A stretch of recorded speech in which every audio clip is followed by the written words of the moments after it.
The rain had not stopped for 3 days when the Duke of Ashcombe stood at the edge of Larkspur Hollow and called it, in a voice cold enough to still the birds in the hedgerows, a lost cause.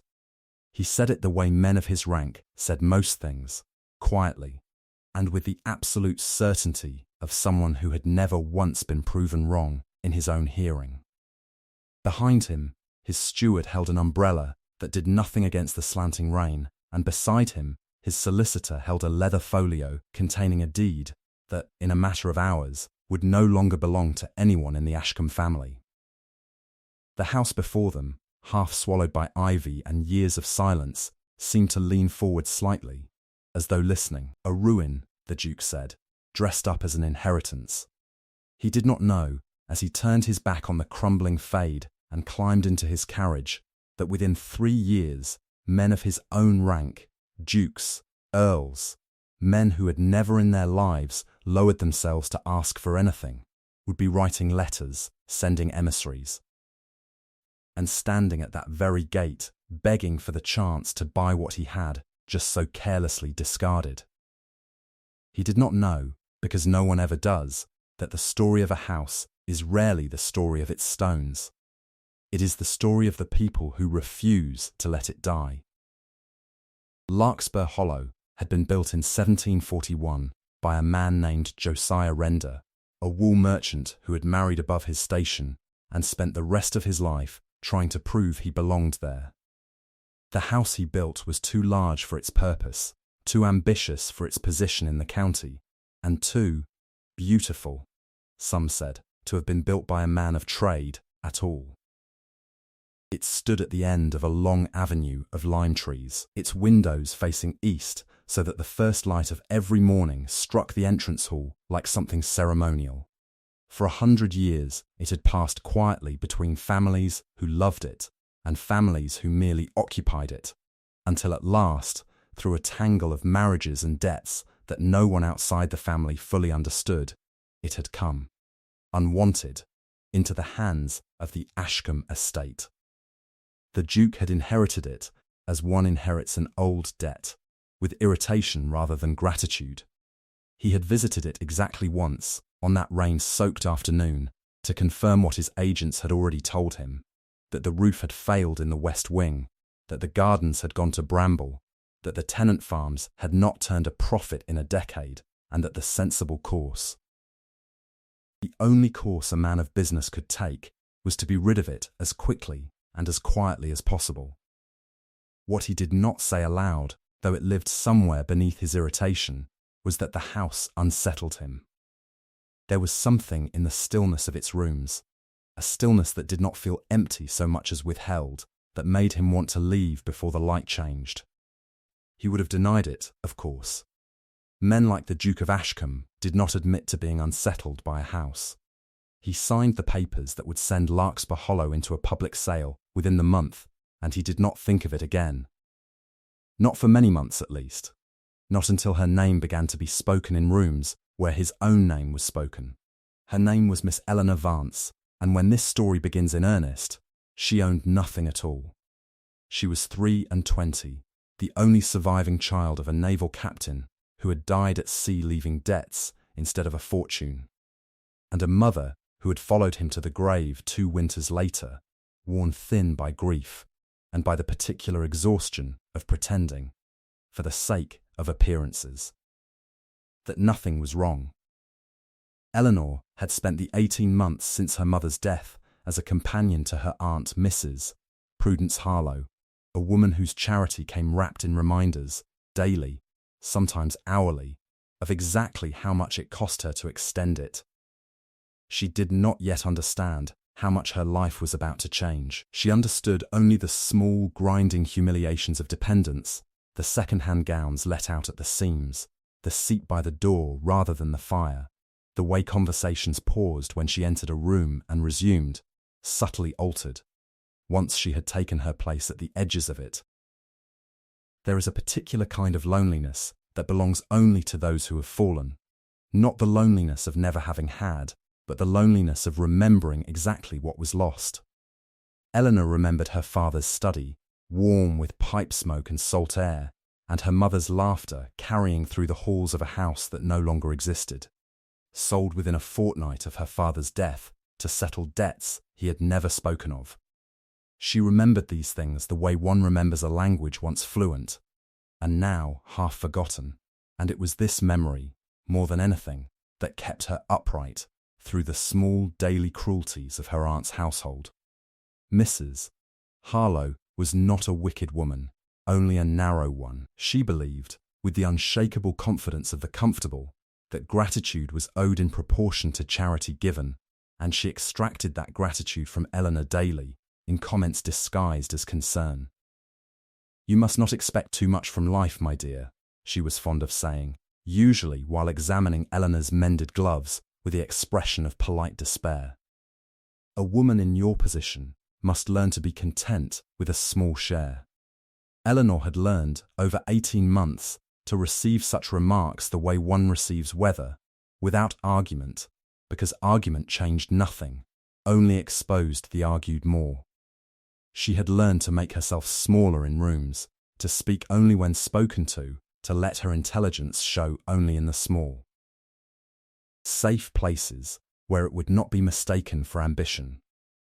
She had not lost her spirit, she had only learned to fold it away, the way one folds away a good gown for a season when there are no occasions worth wearing it to.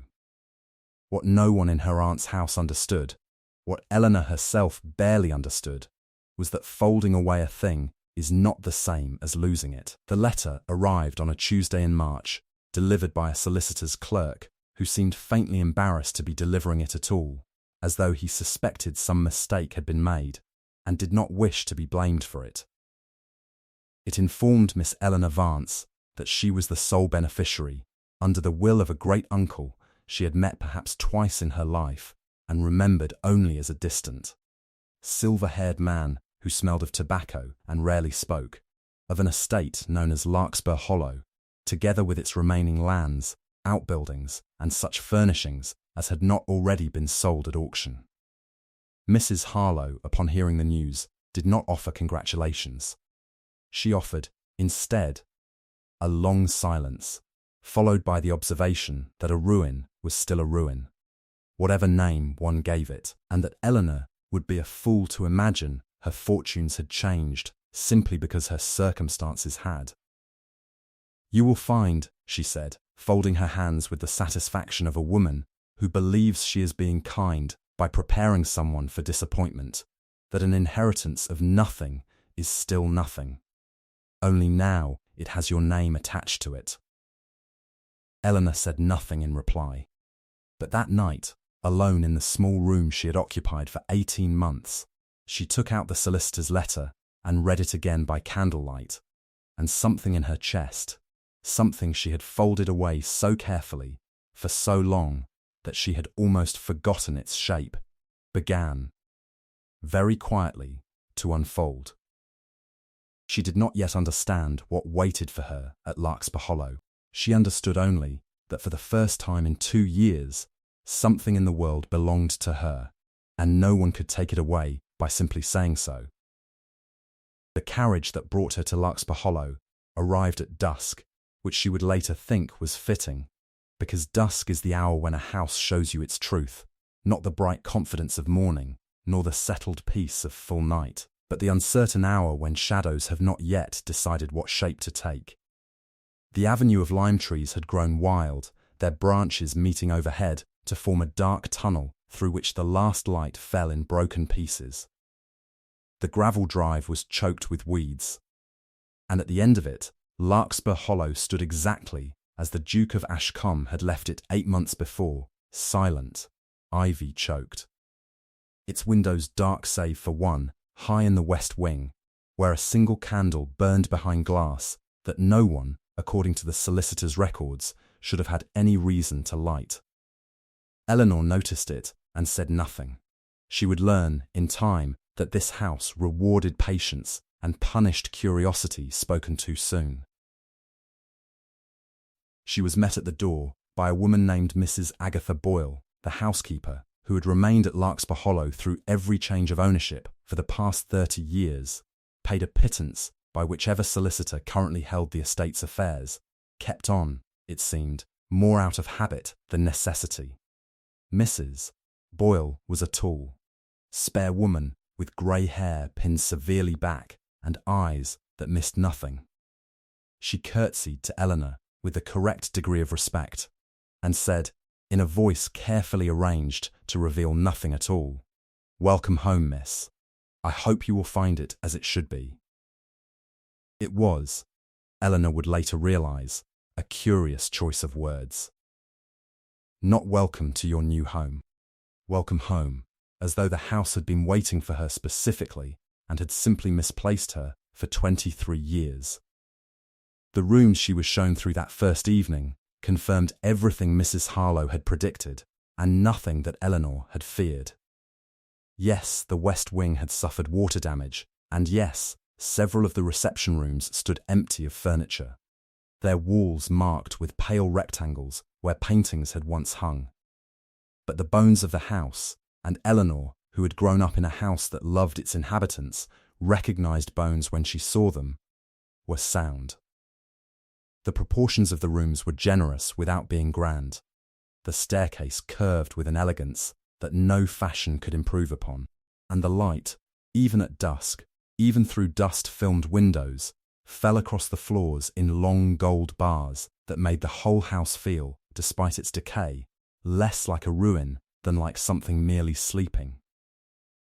She did not yet understand why the Duke of Ashcombe had been so eager to be rid of it.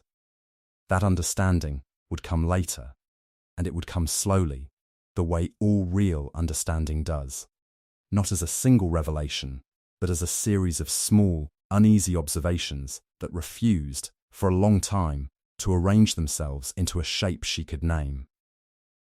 The first observation came on her second night, when she woke past midnight to the unmistakable sound of a door closing somewhere above her in the West Wing, where no rooms had been prepared for habitation, and where, according to Mrs. Boyle, no one had lived in years.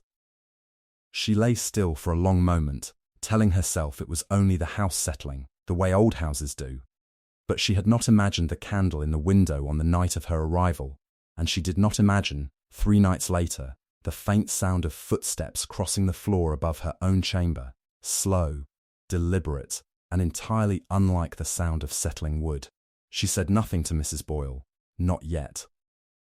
She had learned, in 18 months under her aunt's roof, that questions asked too early were often answered with lies designed to end the questioning rather than satisfy it. She resolved, instead, to watch. What remained hidden in the West Wing of Larkspur Hollow was, she would come to learn, far more dangerous than a draught or a settling beam. But she did not know that yet. She knew only that the house had secrets, and that for the first time in longer than she could remember, she had both the right and the will to uncover them. The days that followed fell into a rhythm that Eleanor had not expected to find in a house so widely declared beyond saving. She rose early, before the household stirred, and walked the grounds in the pale morning light, through the overgrown kitchen garden, where she found, beneath a season's worth of bramble, neat beds of herbs, still faintly aromatic, planted by hands that had clearly known what they were doing. Through the orchard, where half the trees had died of neglect, but the other half, stubbornly, had not, and along the low stone wall that marked the edge of the home farm, where she began, slowly, to understand the shape of what she had inherited. It was not nothing, whatever her aunt had said. It was diminished, certainly. Years of absentee ownership and indifferent management had let good land go to waste and good buildings fall to disrepair. But the foundation of something valuable remained, waiting only for someone with the patience and the will to restore it. Eleanor had patience. She had discovered, in the long months of her aunt's household, that patience was very often the only power available to a woman with nothing else, and she had learned to wield it the way other people wielded money or rank. What she lacked was capital and knowledge, and the standing to be taken seriously by tenant farmers and tradesmen who had watched absentee landlords come and go and had long since stopped expecting any of them to care. She began, nonetheless, in the only way available to her, by learning everything the house itself could tell her. The estate's old account books, discovered in a dust-shrouded study that no one had entered in years, told a story of slow, steady decline, not the sudden collapse her aunt had implied, but a gradual erosion, decade by decade, as each successive owner extracted what value they could and reinvested nothing. Rents had been raised without corresponding improvements. Tenant complaints, recorded in a separate ledger by a conscientious steward some 20 years past, had gone unanswered for so long that the steward himself had eventually resigned, his final entry reading only, "I can no longer, in good conscience, collect rents for repairs that will never be made." Eleanor read that line 3 times. Then she went looking for the steward's name and asked Mrs. Boyle whether he might still be found in the county. Mrs. Boyle's expression, for the first time since Eleanor's arrival, showed something other than careful neutrality. It showed, unmistakably, surprise, and beneath the surprise, something that might have been the very beginning of respect. "Mr. Fenwick," she said slowly. "He kept a small farm 2 miles east, the last I knew. But miss, if I may ask, why concern yourself with a steward 2 decades gone?" "Because," Eleanor said, "a man who resigns rather than lie to tenants is a man worth finding again."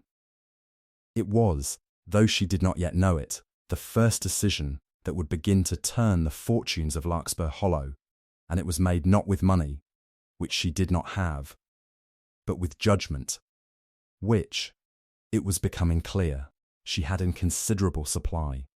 She did not yet understand how much that judgment would be tested in the weeks to come.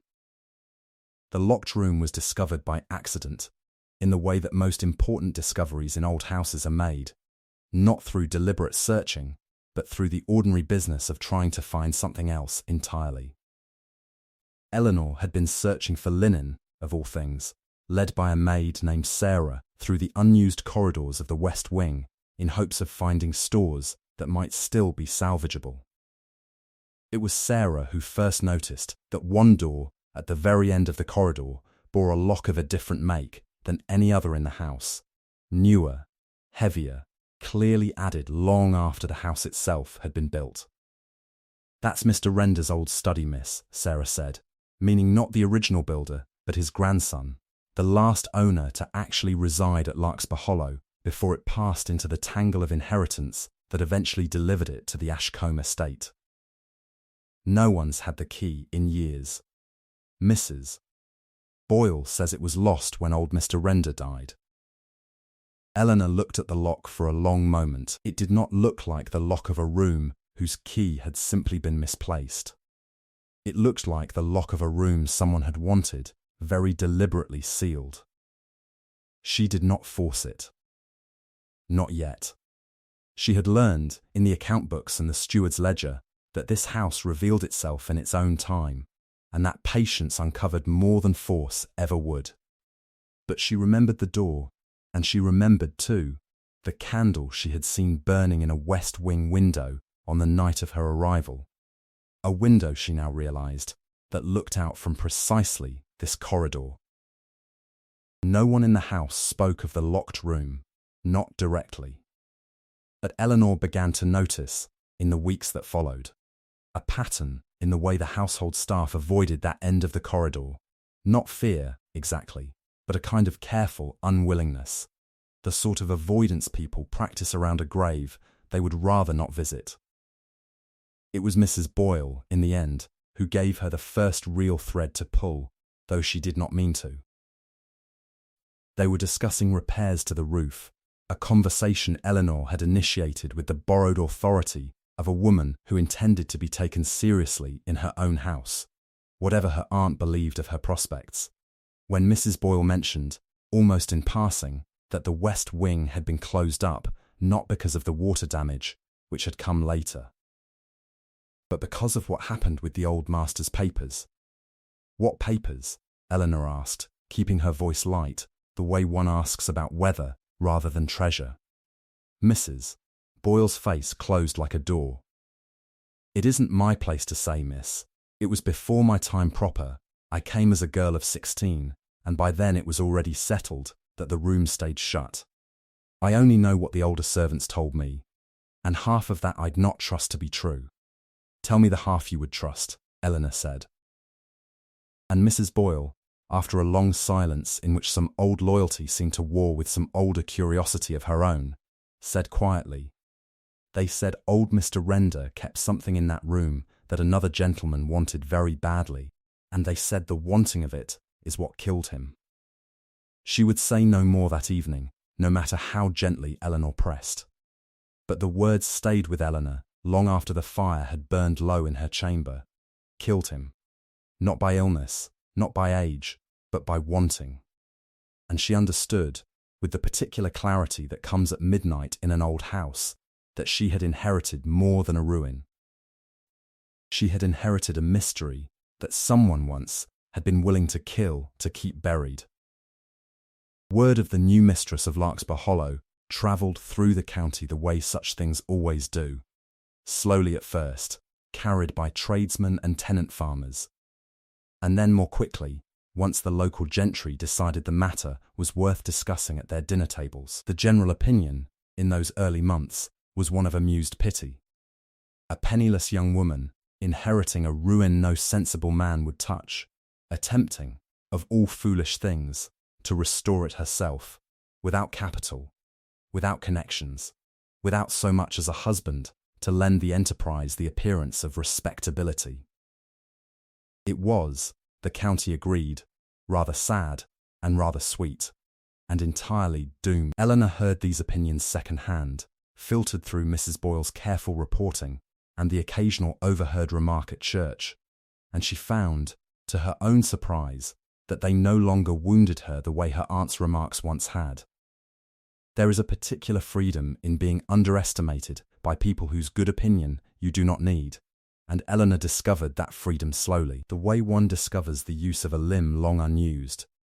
Not everyone regarded her with amused pity, however. Among the county's gentry was Lord Aldrich Whitmore, a widower of some 40 years, whose lands bordered Larkspur Hollow to the east, and whose interest in Eleanor's fortunes, she began to notice, exceeded what politeness alone required. Lord Whitmore called upon her with a regularity that Mrs. Boyle noted with visible disapproval, though she never said so directly. He offered advice, some of it useful, regarding tenant management and crop rotation, and some of it rather less useful, regarding the general unsuitability of a young woman managing an estate without male guidance.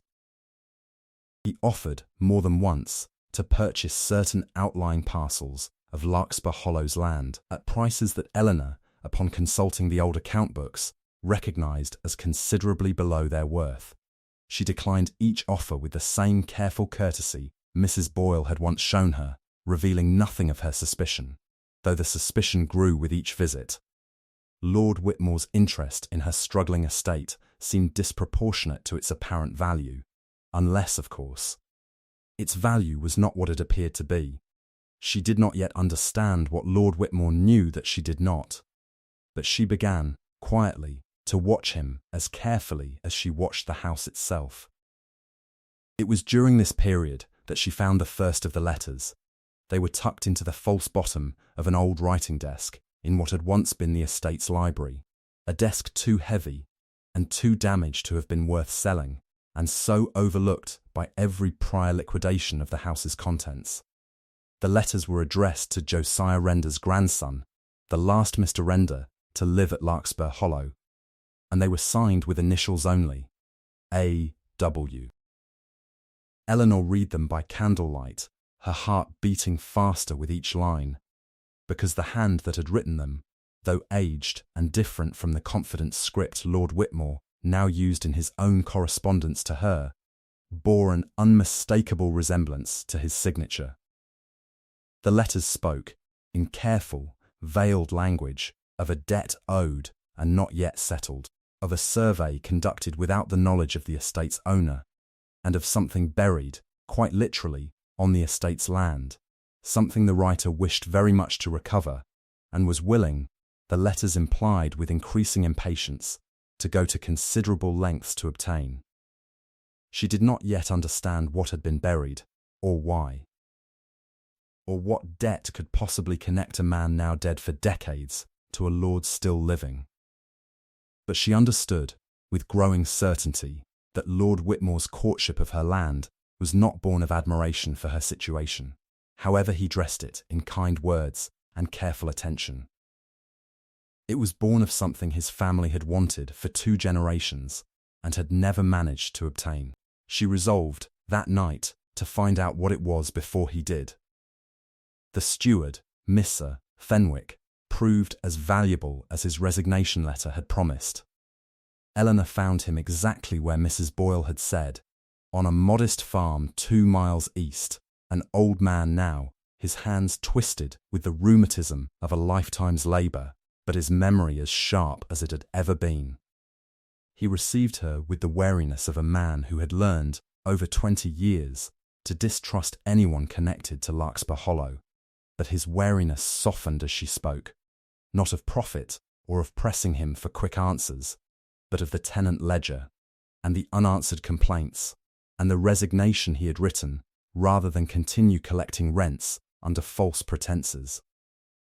"You read that," he said, and something in his weathered face eased, as though a weight he had carried a very long time had shifted, if not lifted. "No one's read that in 20 years, miss. No one's cared to." "I care," Eleanor said. "I mean to make this estate what it could have been, if anyone before me had cared enough to try. And I believe you know things about this land that I need to know." He was quiet for a long moment, studying her the way a man studies a horse before deciding whether to trust it with a difficult road. Then he began to speak, and what he told her filled in the shape of a mystery she had only begun to sketch.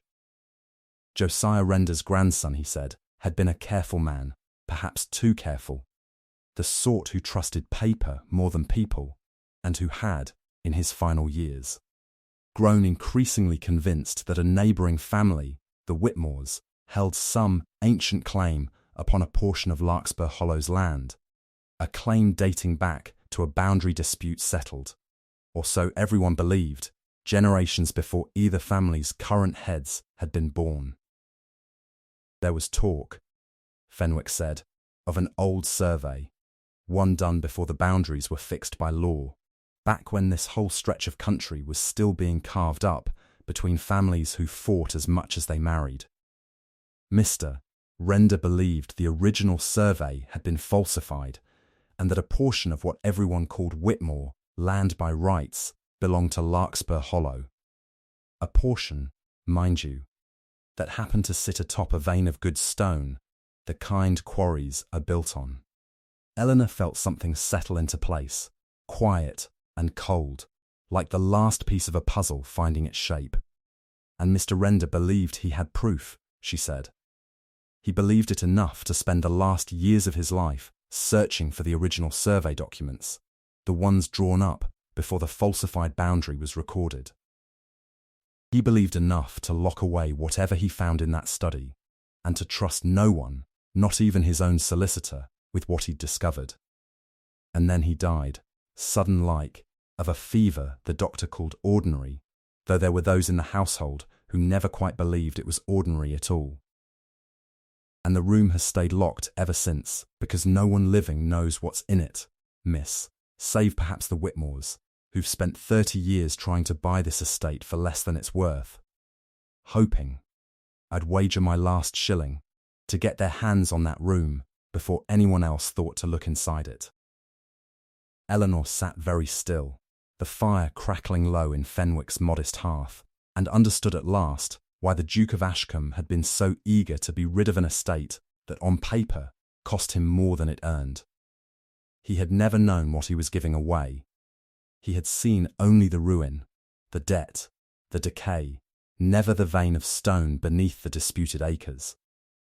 Never the locked room that might yet prove which family it truly belonged to.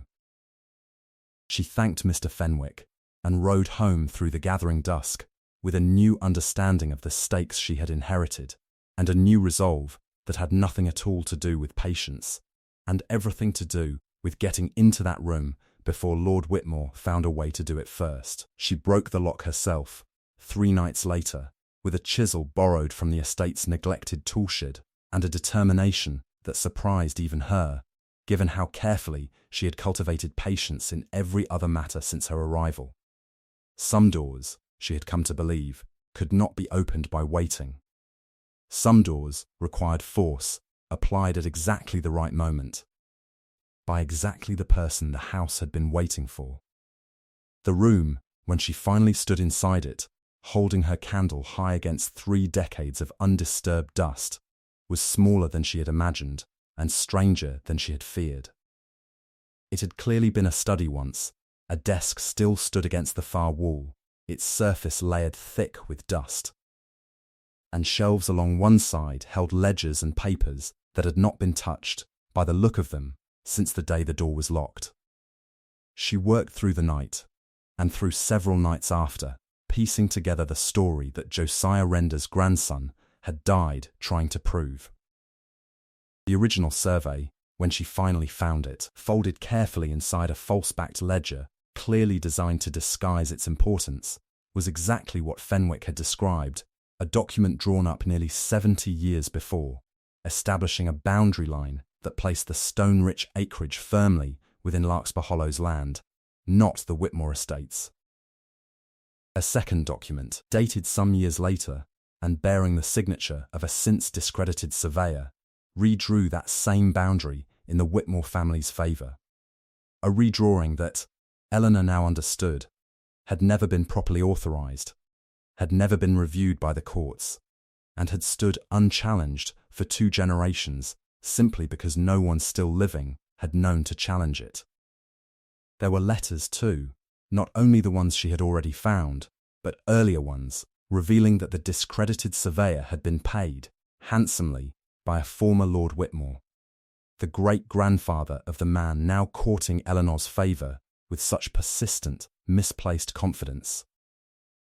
And there was, tucked at the very back of the ledger, a final letter in Josiah Render's grandson's own hand, unfinished, unsent, addressed to his own solicitor, stating his intention to bring the falsified survey before the courts and reclaim what rightfully belonged to his family. He had died 3 days after writing it. Eleanor sat with that letter for a long time, the candle burning low, and felt the full weight of what she now carried, not merely an estate in need of restoration, but a truth that a man had died, perhaps, in the act of trying to reveal. She did not yet understand exactly how his death had been arranged, if arranged it was, or whether it could ever be proven after so many years. But she understood, with a clarity that steadied rather than frightened her, that she now held the means to correct an injustice 30 years old, and that Lord Whitmore's courtship of her hand, and of her land, made a far darker sense than she had previously allowed herself to consider. He was not trying to win her regard. He was trying to secure, through marriage, what his family had failed for 2 generations to secure through purchase, quiet, permanent possession of a truth he could not otherwise contain. She did not confront him at once. She had learned too much by then about the cost of moving before one's ground was secure, and so she spent the following weeks doing what she had always done best, watching, gathering, and preparing. She wrote to a solicitor in London, a Mr. Aldous Pratt, recommended to her by Fenwick as a man of scrupulous honesty and considerable skill in matters of old land disputes, enclosing careful copies of what she had found and asking, with the calm precision she had cultivated through months of careful reading, whether such documents might yet be brought before the courts after so many years had passed. She continued, in the meantime, to receive Lord Whitmore's visits with unaltered courtesy, giving him no reason to suspect that the woman pouring his tea now held the proof that could unravel his family's fortune. It was, she reflected privately, the strangest kind of patience, smiling across a drawing room at a man whose ancestors, however, indirectly, might have been responsible for another man's death, and whose own ambitions, she now believed, extended rather further than mere land. The proof of that came sooner than she expected, and in a manner that frightened her more than she cared to admit. She discovered, quite by accident, that someone had entered the locked study in her absence, not broken in. For the lock she had shattered remained shattered, but entered and searched with a thoroughness that left drawers subtly disturbed and papers rearranged in ways only someone who had spent weeks memorizing their exact position would notice. Nothing appeared to be missing. She had fortunately already moved the survey documents and the letters to a place of greater safety, hidden among her own private papers rather than left in a room whose broken lock she alone knew about. But the intrusion told her something vital. Someone in her own household, or someone with access to it, was reporting to Lord Whitmore, or to whoever else might wish to know what she had found. She thought, with a pang of genuine sorrow, of every servant in the house, and settled at last, reluctantly, on the one person whose behaviour had struck her, in recent weeks, as subtly changed, a young footman named Thomas, recently hired, who had come to Larkspur Hollow's service only shortly before Eleanor's own arrival, on a recommendation Mrs. Boyle had accepted without, Eleanor now realised, verifying its source.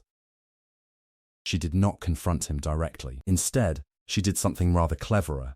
She allowed a piece of false information to reach him, in the careful, indirect way one lets a piece of gossip travel through a household. A suggestion, dropped within his hearing, that the true survey documents had been sent already to London, safely beyond anyone's reach, when in fact they remained hidden in her own chamber. Within 2 days, Lord Whitmore's visits took on a new urgency. He spoke, for the first time, quite directly of marriage, pressing his suit with a warmth that struck Eleanor, now, as entirely calculated, the warmth of a man racing against a clock he believed was already running out. She had her confirmation. And she understood, at last, precisely what she was dealing with. What remained hidden was no longer the truth of the land, which she now held in full. What remained hidden was how far Lord Whitmore, and whoever assisted him, might be willing to go to keep that truth from ever reaching a court of law. Mr. Pratt's reply arrived in early autumn, when the lime avenue outside Larkspur Hollow had begun to turn gold, and the orchard, against all expectation, had produced its first real harvest in a decade, under the careful attention Eleanor had insisted upon since spring. His letter confirmed what she had hoped. The original survey, properly authenticated and supported by the correspondence proving the later document's fraudulent origin, would very likely stand before any competent court. He advised, however, considerable caution in how the matter was brought forward, given the standing of the family involved, and offered to travel to Larkspur Hollow himself to review the original documents before any formal action was taken. He arrived within the fortnight, a neat, precise man whose quiet manner concealed a formidable legal mind, and it was in his company, poring over the old survey by lamplight in the very study where it had lain hidden for 30 years, that Eleanor finally allowed herself to feel something like triumph. "It is sound," Mr. Pratt said at last, setting down his spectacles. "More than sound. I have rarely seen a case built on firmer ground, Miss Vance, and I do not say that lightly. But I must ask you plainly, are you prepared for what bringing this forward will mean? Lord Whitmore's family will not surrender such a claim quietly, whatever the law ultimately decides. There will be talk, there may be attempts, subtler than open opposition, to discredit you before the matter is ever heard.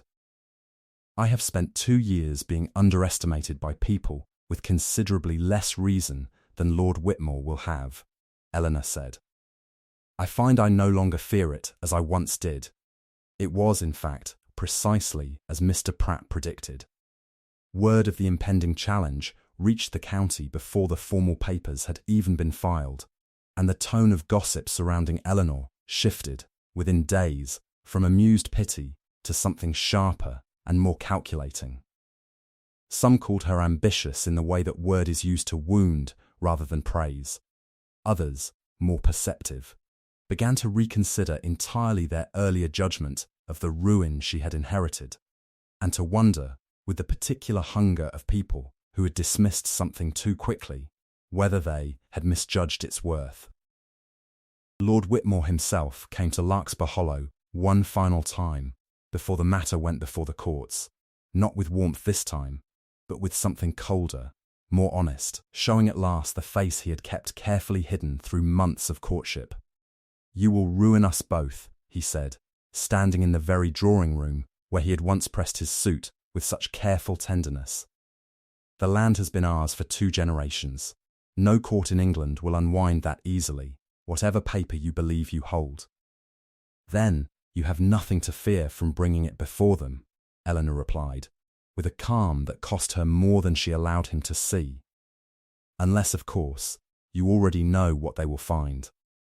He left without another word and did not call again. The case, when it was finally heard the following spring, drew attention far beyond the boundaries of the county, not merely for the fortune at stake. Though the stone quarry that would eventually be developed on the disputed land proved, in time, to be worth a considerable sum, but for the story itself, which seemed to capture something the public found irresistible: a young woman, dismissed as inheriting nothing of value, uncovering a truth that powerful men had spent 2 generations trying to bury. The court's judgment, delivered after careful review of the original survey and the correspondence proving its fraudulent alteration, restored the disputed acreage to Larkspur Hollow's estate in full, and censured, in language unusually pointed for a legal proceeding, the conduct of the surveyor responsible for the original falsification. Though he had been dead too many years to answer for it directly, no formal charge was ever brought regarding the death of Josiah Render's grandson. Too much time had passed, and no direct evidence connected any specific act to any specific hand. But the truth of the motive, once exposed, spoke for itself in every drawing room in the county. And Lord Whitmore, whatever crime his family had or had not committed decades before, found himself, in the aftermath, a man whose name carried a shadow it would not soon shed. Eleanor took no particular satisfaction in his disgrace. She had wanted, in the end, only the truth, and the means to restore what had been taken from a house that had trusted her from the moment she first walked its overgrown avenue with a story it had been waiting 30 years to tell. The years that followed transformed Larkspur Hollow in ways that even Eleanor, in her most hopeful moments, had not quite dared to imagine. The stone quarry, developed under her careful direction and the honest management of Mr. Fenwick, restored to his former position at her earnest request, brought a steady income that funded, in turn, the restoration of the West Wing, the replanting of the orchard, and the slow, patient repair of tenant cottages that had been neglected for a generation. The tenant farmers, who had watched absentee owners come and go with weary resignation, found in Eleanor something they had stopped expecting from anyone who owned the land they worked: a landlord who listened, who kept her word, and who understood. Better than most who had never known want, exactly what it cost to be promised something and given nothing. She did not marry Lord Whitmore, of course, nor any other man who sought her hand in those years, for reasons that had more to do with her restored fortune than her restored spirit, though there was in time a quiet correspondence with a certain Mr. Fenwick's nephew, a young architect of considerable talent who had come to oversee the West Wing's restoration and had stayed rather longer than the work strictly required, that suggested a different sort of story might yet be waiting to unfold, in its own patient time. What mattered, in the end, was not the marriage she did or did not make, but the house she had made whole again, not merely in its stones and its gardens, though these, too, flourished under her care, but in the deeper sense that a house is made whole when the truth it is carried in silence is finally allowed to be spoken. 3 years after the Duke of Ashcombe had stood at the edge of Larkspur Hollow and called it a lost cause, he received, quite unexpectedly, a letter from his own solicitor informing him that a consortium of noble families drawn by the estate's newly restored quarry and its now thriving farms, had inquired about the possibility of purchasing Larkspur Hollow at a price considerably beyond what he had once accepted to be rid of it. He was informed, with the particular discomfort reserved for men who discover they have misjudged something badly, that the estate was in fact no longer for sale at any price, that its owner, a Miss Eleanor Vance, had made it quite clear to every inquiring party that Larkspur Hollow would remain in her hands for as long as she lived, and likely a good deal longer than that. The Duke did not visit the estate again. He had no particular wish to see, with his own eyes, what he had once dismissed so carelessly, restored to something finer than it had ever been in his brief and disdainful ownership. But he remembered, from time to time, the stillness of that house on the rainy afternoon he had walked away from it, a stillness he had mistaken for emptiness, when in truth it had only been waiting, with the patience old houses learn from long practice, for someone who understood that a lost cause and an unfinished story are very rarely the same thing. Larkspur Hollow stands still today, in the quiet memory of an old English county, its lime avenue restored to its former grandeur, its gardens tended by hands that have never once forgotten what it cost to bring them back to life. The locked room, its door long since repaired and its lock replaced, is no longer sealed against any truth. It serves now as a library, its shelves lined with books rather than secrets, its windows opened each morning to let in the light that once fell, unseen, across 30 years of silence. And somewhere in the quiet turning of that county's memory, the story is still told, of a duke who saw only ruin where a house waited to be understood, and of a young woman who arrived with nothing but patience and the stubborn refusal to be told what she was worth, and left behind her a truth strong enough to outlast every man who had ever tried to bury it.